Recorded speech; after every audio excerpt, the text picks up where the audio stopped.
What's going on? Welcome to another episode, Real Conversations Podcast, presented by Real Conversations Podcast Network. Today we have a special guest. We got a realtor out of Arizona. We're going to speak on how he became introduced to the real estate game, any advice for new home buyers, how to get in reach contact with him, and as well as him coming up, him building a family, and everything he does, he does it for everything that inspire him and keep him going. So without further ado, let's introduce our special guest, Jerome Rogers. Awesome. Thank you for the intro. All right, how you doing, sir? Good, good. How are you doing? I'm doing great. I'm so happy we finally got a time, right for both of us, and we can create history. You know what I'm saying? Yeah, absolutely. Thanks for being flexible and sorry about last week. It got a little out of hand. It's all right. It's all right. I appreciate your time and energy. I know you got a lot of things going on, so we're gonna get it started. Let the people know where you come from, a little bit about your background and your upbringing, as far as your household, any siblings, mother, or just father. Just let us into your life a little bit. Yeah, sure. Born and raised in Mesa, Arizona. I'm one of the few natives that are still here. There's a lot of people who've come and filtered to Arizona from all parts of the United States. I've helped a lot of them buy houses. I feel like the majority of California is moving here. Um, so anyways, born and raised here in Mesa. I'm one of six siblings, so big family. It's me and my wife. My wife and I were actually high school sweethearts. Went and served a mission for my church in Argentina for 2 years, came back, and then her and I got married.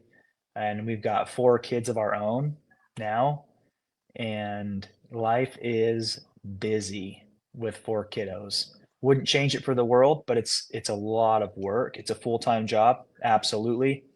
And I've been in the real estate game for just about 15 years. I started in property management where the landlords hated you because you were spending their money on fixing things, and the tenants hated you because you didn't spend enough of the landlord's money to fix everything. Right. So that was a tough gig, a tough career.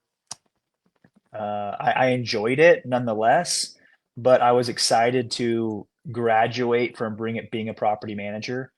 And I actually went into commercial real estate development, which I really enjoyed. It was exciting, it was fast paced, but what it was missing was emotion. I really missed the client interaction that I had when I was a property manager, whereas commercial real estate, it was all numbers. And if the numbers Okay. made Before sense, before you before you get that far, I sorry. was Yeah. because you went straight to it. So I was just going to say, what influenced you as a young adult or teenager or a little child? What influenced you to even take that step into real estate, property management, Yeah. and everything like that? Yeah. Good question. I actually, a mentor of mine, I call him my mentor. He's actually one of my best friends. His name is Zach Allen. He was doing property management. And so when I was a youth, I saw his lifestyle and I saw the flexibility in his lifestyle. He had a wife and kids, and I really admired how from the outside looking in, it looks like he could find some balance with his career and his family. And so I'm like, I want that. I want to find where I can have a career that I love, um, where I can balance a family. And now knowing what I know, there's no such thing as balance. That does not exist. I don't care what career you're in. The balance isn't. There is no such thing as balance, in my opinion. If there is, I haven't found it yet. But anyways, he inspired me, and so when I got home from my mission in Argentina, I'm like, I want to do what he's doing. And so I jumped in the property management world and stayed there for quite some time. I mean, 6 years as a property manager is quite a long time. Okay, okay. All right. So you pretty much gave us the beginning of your life and how you got into the real estate industry and what inspired you, your mentor, and things like that. Um, I would like to ask you, for people such as myself, me and my wife, um, would you have any advice for first-time home buyers? And what are things you can tell them to look for in the market? And if they want to reach out to you, what would be the steps for that as well? Yeah. Do you and your wife own a home now? No, we don't. Okay. You guys renting? Yeah, Okay. Remind me where you're at. I'm in Vegas. You're in Vegas. Okay. Yeah, So Vegas but and but Phoenix I'm are like, moving. I'm moving real soon to Texas, which part of Texas? Houston area. Houston. Okay. Vegas and Phoenix are like identical twins. Mm, Our markets are super similar. Houston's a little bit different. mm, But how old are you? I'm 32. 32. Okay. Mm, Uh, Buying a home, and maybe it's just because I've done it so many times, it's actually really simple. And the government has made it even easier for people to buy homes with different loan products. And there's a loan product that you can use called an FHA loan, which most first-time home buyers use. You can use conventional if you want a conventional loan, but typical home buyers, first-time home buyers will go through an FHA program because it's a cheaper down payment okay, and your credit score doesn't have to be as good. okay, And your they call it your DTI, your debt to income ratios can be higher uh-huh, on FHA versus a conventional loan. okay, Um, but the first thing I'd recommend is get pre-qualified, talk with a lender, and see where you're at, what's your income, what are your expenses, and what can you afford as far as a house payment goes. Typically, you can afford a whole lot more than what you are willing to even spend. right, I mean, you might be able to afford a house payment that's where you can qualify for $4,000 a month, but most people don't want to pay that much right. money a month in a mortgage. So that'd be my first recommendation is to get pre-qualified. We work with a couple of different lenders who are absolutely incredible at their craft. They've been doing it just as long as I have, if not longer. Um, and they're licensed in multiple states. But that'd be my first recommendation is to get pre-qualified. And then I'd have you jump on my website, not Zillow or realtor.com. You can use those sites if you want. They're just not always up to date and accurate. So you might be looking at listings on there that have already sold, Mhm. that are no longer available. Um, and so my website has everything that is active and available. But I'd say jump on there and poke around, poke your head around and figure out what you like. Are Mhm. you okay with a townhome, condo? Does it have to be like a single family house with a front yard and a backyard? Right. And just kind of do some digging and figure out what looks good, what makes you excited.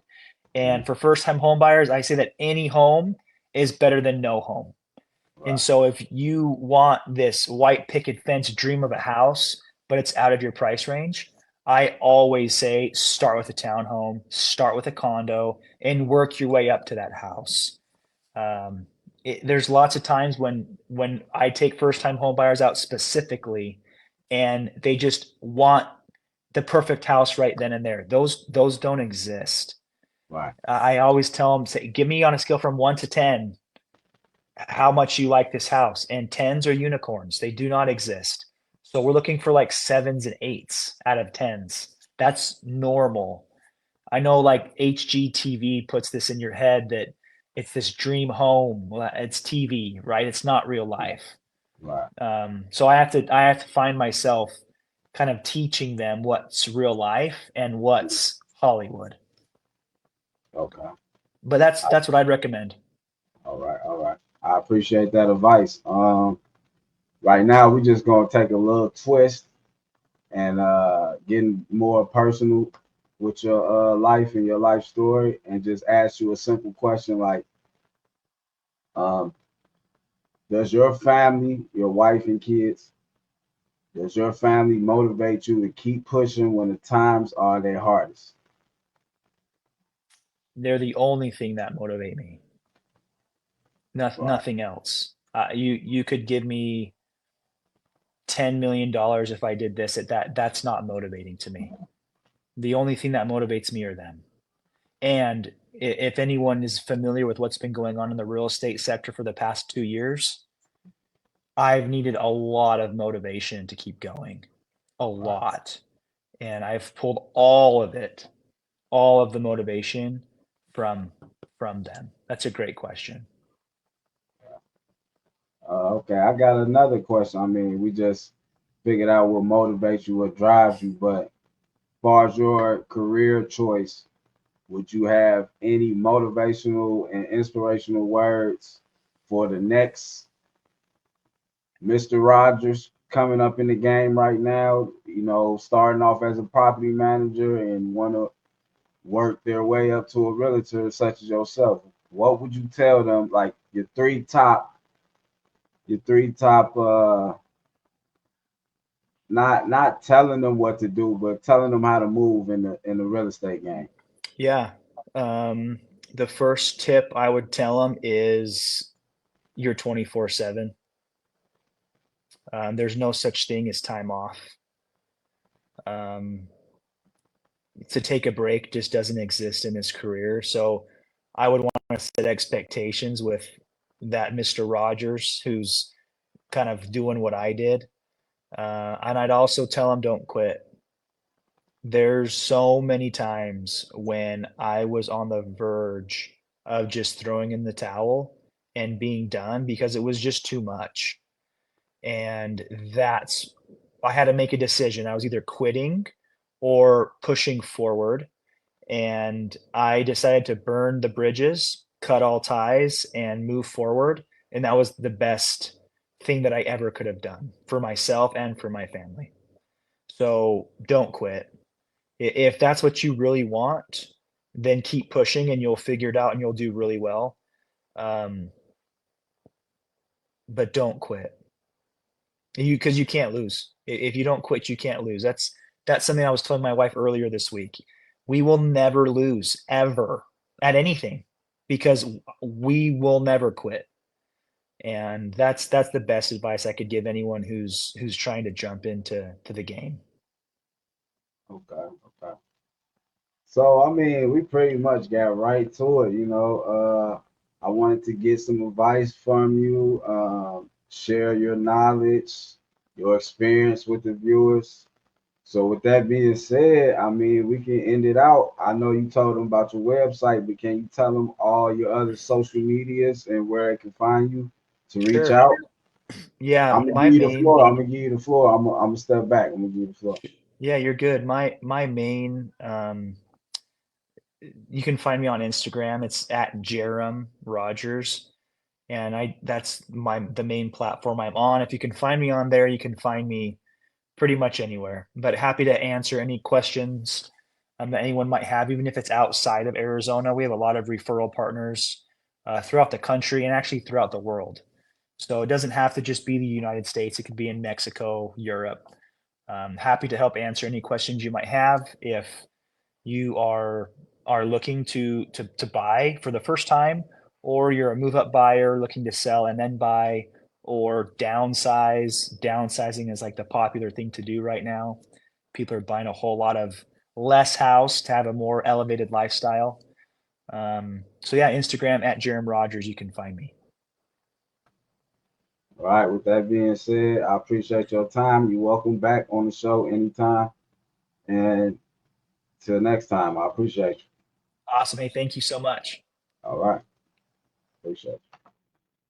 There y'all have it, man. Another episode, Real Conversation Podcast presented by Real Conversations Podcast Network. Make sure to like, share, and subscribe. Comment on this video.